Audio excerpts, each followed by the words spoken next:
안녕하십니까. 2022년 3월 29일 최병무 팩트 시작하겠습니다. 어제 저녁에 문재인 대통령과 윤석열 대통령 당선인이 만찬 회동을 했습니다. 그 문제에 관해서 합의된 내용이 있느냐? 그런 합의문은 없고요. 그냥 장제원 당선인 비서실장이 기자들한테 설명하는 것으로 이제 대체를 했는데, 장제원 비서실장이 설명했기 때문에 아마 약간의 오류가 있을 수도 있겠다. 왜냐면 자기중심적으로 해석했을 수도 있거든요. 그래서 보면 그래도 하여튼 두 사람 간의 만남이 그냥 상식적으로 신구 권력 간에 우리가 어떤 대화를 했을까 하는 선에서 마무리됐는데, 아마 윤석열 당선인 쪽에서는 그렇게 만족스럽지는 못할 것으로 보인다, 이런 겁니다. 장 비서실장 얘기에 따르면 문 대통령이, 제가 이제 알맹이만 이렇게 말씀을 드리겠습니다. 뭐 그냥 의례적인 립서비스 뭐 이런 거는 빼고요. 그러면 이제 문재인 대통령이 정당 간에 경쟁할 수는 있어도 대통령 간의 성공 기원은 인지상정이다, 뭐 이렇게 얘기를 했다고 그러고, 윤석열 당선인은 국정은 축적의 산물이다, 잘된 정책은 계승하고 미진한 정책은 개선해 나가겠다, 이렇게 얘기를 했다고 그러고요. 윤석열 당선인이 많이 도와달라 그러니까 문 대통령이 저희 경험을 활용해달라, 돕겠다, 이렇게 얘기를 했다는 것이고, 2시간 36분 만찬 시간만 그렇다는 거죠. 2시간 36분 뭐 그러니까 보통의 대화하면서 만찬하는 수준, 뭐 이런 정도로 그 시간을 활용했다, 이렇게 보고요. 과거 인연을 주제로 반주 한두 잔 정도를 했다, 이렇게 얘기를 했고, 근데 독대는 없었다, 이렇게 얘기를 했습니다. 아마 독대를 했을 경우에는 또 두 사람 간에 뭐 예를 들어서 사면 얘기나 뭐 이런 걸로 밀약을 한 것 아니냐, 뭐 이런 것들이 증폭될 가능성을 양측 모두 아마 경계했던 것으로 보입니다. 자, 그러면 이제 핵심 쟁점, 뭐 추경 같은 거야 뭐 여야 간에 큰 이견이 없었으니까 그래야 됐고요. 자, 우선 가장 큰 이견이라고 볼 수 있는 집무실 청와대 개방 및 집무실 용산 이전, 이 문제에 대해서 윤석열 당선인이 그동안 현실적인 어려움 때문에 못했지만 이제는 국민과 함께하는 시대를 열고 싶다, 이렇게 설명을 하니까 문재인 대통령이 집무실 이전 지역에 대한 판단은 차기 정부 몫이라고 생각한다. 지금 정부는 정확한 이전 계획에 따른 예산을 면밀히 살펴 협조하겠다, 이렇게 얘기를 했습니다. 근데 장제원 비서실장 말이 기본적으로 협조하겠다, 이렇게 되어 있습니다. 그러면 이제 오늘 국무회의가 있거든요. 근데 지난주 국무회의에 원래 올리려다가 올리지 않은 것 아닙니까? 그런 점으로 본다면, 그리고 여기에 이전 계획에 따른 예산을 면밀히 살펴라고 얘기한 걸 보면 어젯밤에 하고 오늘 국무회의에 바로 올린다? 그건 쉽지 않은 것으로 보입니다. 그러니까 이건 그냥 원칙적인 동의. 그러면 이제 그 다음에 생각해 볼 수 있는 게, 예를 들어서 다음 주 국무회의는 이제 일주일에 한 번씩 있으니까 다음 주든가 아니면 이번 주 중에 뭐 그냥 특별 국무회의를 열어서 뭐 통과시켜주는, 아마 이런 쪽으로 의견이 모아지지 않을까. 이렇게 되면 뭐 일찍 협조하는 것도 아니고, 그렇다고 해서 뭐 완전히 협조를 안 하는 것도 아니고, 그런 애매모호한 상태가 될 가능성이 높다, 이렇게 보이고요. 그 다음에 임기 말 알박기 인사 문제하고 관련해서는, 이거는 인사 문제와 관련해서는 이철희 청와대 정무수석과 제가 실무적으로 계속 협의해 나가기로 했다, 이렇게 지금 발표를 설명을 했습니다. 자, 이렇게 보면 이 알박기 인사라는 거는 결국 알박기 인사의 핵심이 감사위원, 선관위원, 선관위 상임위원, 그 다음에 일부 공기업에 대한 낙하산 인사, 뭐 이런 거였는데, 가장 쟁점이 됐던 감사위원 인사는요, 감사원이 인수위에 보고해 가면서, 자, 신구 권력이 협의해서 하는 것이 바람직하다, 이렇게 얘기를 했기 때문에, 감사위원 인사는요, 감사원장이 제청을 해서 대통령이 임명하거든요. 그러니까 만약 문재인 대통령이 임명하고자 해도 현재 체제의 감사원장한테 좀 제청을 하시오, 누구누구를 제청해 주시오 라고 했을 때 제청을 안 하면 임명을 못 합니다. 그렇기 때문에 체제의 감사원장이 인수위원회에다가 신구 권력 간 협의해라, 이렇게 얘기를 했기 때문에, 만약에 협의가 안 된 상태에서 본인한테 제청을 해 주시오라고 그러면 제청을 안 할 가능성, 이걸 시사한 대목이죠.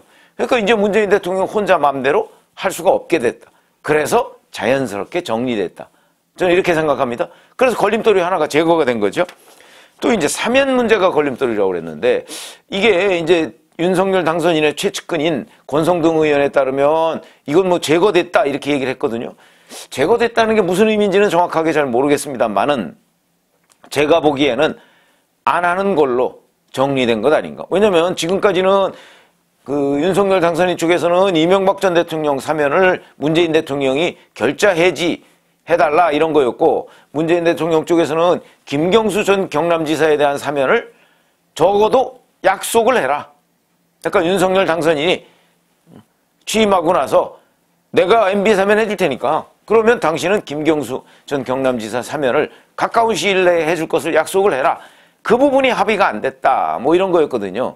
그러니까 이 부분은 제거됐다. 이 걸림돌이 제거됐다라고 얘기하는 거 봐서는 아마도 그냥 전부 다 MB까지 전부 다 그 윤석열 당선인 쪽에 넘긴 것 아닌가. 저는 그렇게 판단이 됩니다. 뭐 정확하지는 않지만 그냥 제가 추정컨대 그렇게 되면 이제 그 윤석열 당선인은 5월 10일 날 취임식에 모든 전직 대통령을 초청하겠다 이렇게 얘기를 했거든요. 그러면 사면권은 언제부터냐? 5월 10일 0시부터죠, 사실은. 0시부터 대통령 업무를 인수하니까.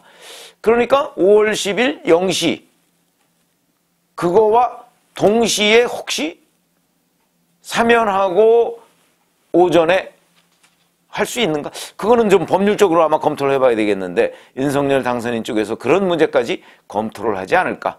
그래서 기왕이면 윤석열 당선인 취임식에, 대통령 취임식에 전직 대통령이 모두 한자리에 모일 수 있으면 그것처럼 그림 좋은 게 없죠. 그게 통합의 상징이기도 하고요. 그래서 아마 그런 쪽으로 추진하지 않을까. 근데 현실적으로 가능할지는 조금 더 따져봐야 되겠다. 이런 생각이 듭니다. 자, 그래서 이런 것들을 보면 이제 뭐 걸림돌이라고 하는 것들이 대략 다 제거가 됐습니다. 그것이 뭐 문재인 대통령이 자발적으로 했든 아니면 감사원장이 간접적으로 정리를 해줬든 어쨌든 대부분 다 정리가 됐고요. 이제 알박기 인사 뭐 몇 군데만 남았는데 이제 뭐 며칠 안 남았는데 한 달 남짓 남았습니다. 뭐 더 이상 뭐 알박기 인사가 그렇게 많을 것 같지도 않고요. 그다음에 뭐 일단 협의를 해나가기로 했다 하니까 지금까지는 이제 한국은행 총재, 감사위원, 선관위 상임위원 뭐 이런 거였는데 선관위 상임위원만 남았죠. 근데 뭐 그건 그렇게 중요한 문제는 아닌 듯이 보인다. 이렇게 생각을 하면 결국은 자 이렇게 보면 결국 이런 거 한번 생각해 보시죠. 원래 16일 날 만나기로 했다가 연기했습니다.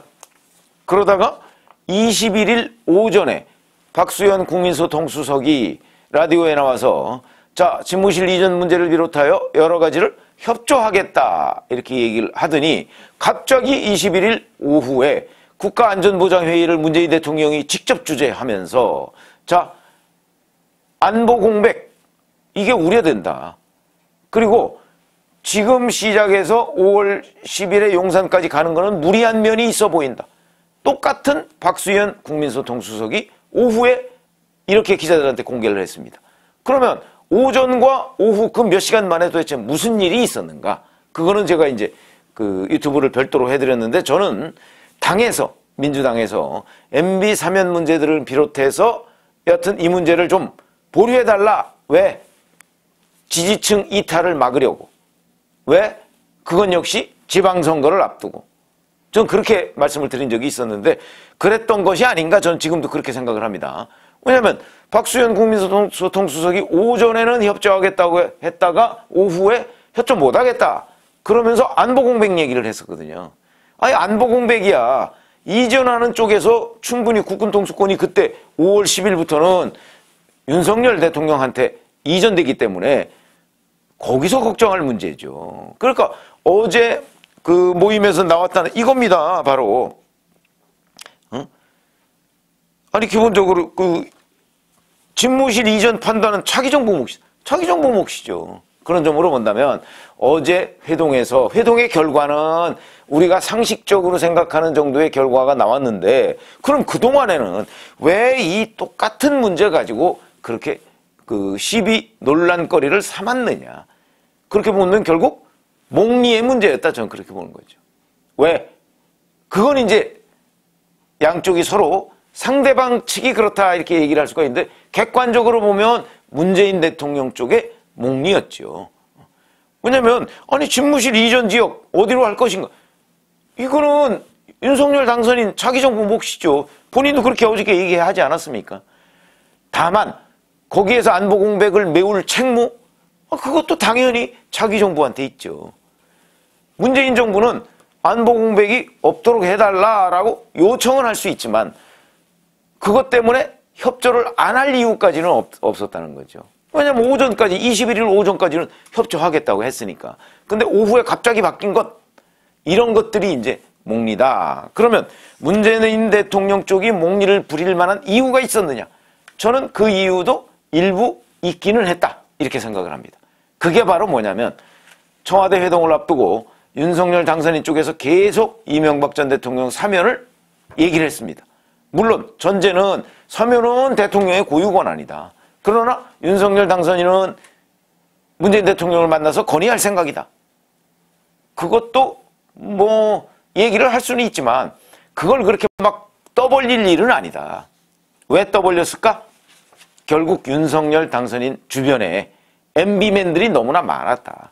그래서 이 사람들이 국민 감수성, 국민들이 어떻게 생각할 것인가 하는 부분은 좀 도외시한 채 자기네들의 생각, 기대 이걸 너무 일찍 터뜨린 것 아닌가.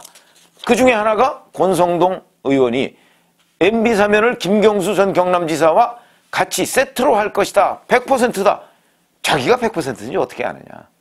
물론 협의 과정을 들었을 수는 있지만 근데 방송에 나와서 그런 식으로 얘기를 해버린 것 등이 문재인 대통령 쪽에 몽리를 불러올 수는 있었겠다. 그러나 그럼에도 불구하고 21일 날 오전에 박수현 수석은 협조하겠다고 얘기를 했었거든요. 그것이 오후에 가서 뒤집은 거죠. 그러면 여하튼 기본적으로는 몽리인데 그 몽리를 좀 풀어줄 수 있는 그럴 기회가 윤석열 당선인 쪽에 있었는데 윤석열 당선인 쪽에 워낙 MB맨들이 많다 보니까 그런 거에 대한 판단이 조금 소홀했던 것 아닌가 하는 생각이 들고요. 또 하나는 배려가 좀 부족했던 점 있었던 것으로 보입니다. 그건 무슨 얘기냐면 16일 날 이제 회동이 연기가 되고 나서 최근에 김부겸 총리를 윤석열 당선인이 만났다고 했죠.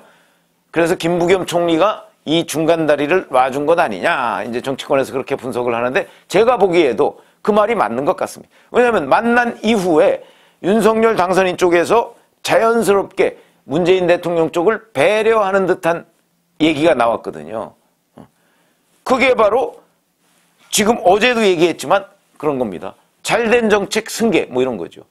아니 문재인 대통령 정부라고 해서 모든 게 다 잘못됐다고 얘기할 수는 없겠죠. 물론 기본적인 줄거리는 잘못됐죠. 다. 뭐 외교안보 문제를 비롯해서 부동산 정책 뭐 잘못된 거 아닙니까? 뭐 소득주도 성장 뭐 이런 그 경제정책의 방향 뭐 이런 것들 다 잘못됐죠. 그다음에 뭐 그들이 검찰개혁이라고 얘기했던 사실상의 그 어떤 살아있는 권력에 대한 수사 못하게 했던 것 뭐 이런 것들 다 수사권 조정 검수 완박까지는 안 갔습니다만은 검찰 수사권을 상당 부분 빼앗아서 경찰에 넘긴 것 뭐 이런 것들이 잘못됐죠. 주요 핵심 그 국정과제들은 잘못됐지만 그래서 제가 ABM 얘기를 했었죠. Anything but Moon.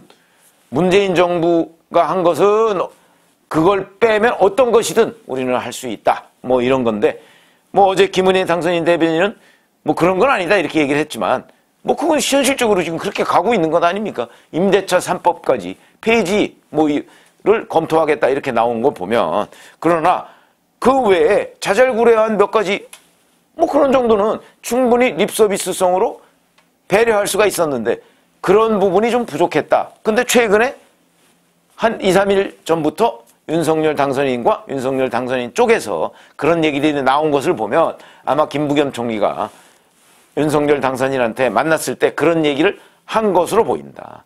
아니 만나려면 만나서 분위기 조성 같은 게 필요한데 몇 가지 좀 이런 그 조언을 했던 것이 아닌가. 그래서 이제 이런 대화가 나왔고 그래서 더군다나 거기에 결정적인 장면은 감사원이 감사의원 인선은 신고 권력이 협의해라. 그래서 자연스럽게 교통정리해 준 것도 물론 결정적이고, 그러나 김부겸 총리가 또 조언을 해줌에 따라서 윤석열 당선인이 문재인 대통령 쪽에 좀 일종의 자존심을 세워준 이런 부분까지도 종합적으로 영향을 미쳤다, 이렇게 생각할 수 있죠. 그러나 기본적으로는 지금 이렇게 상식적으로 다 얘기가 될 수 있는 일을 갑작스럽게 변경해서 뭐 이 신구 권력 간의 갈등을 조성했던 일, 이것을 보면 기본적으로는 목리였다 하는 것이 어제 두 사람 간의 만찬회동을 통해서 저는 드러났다, 우리가 읽을 수 있다, 이렇게 해석을 합니다. 고맙습니다.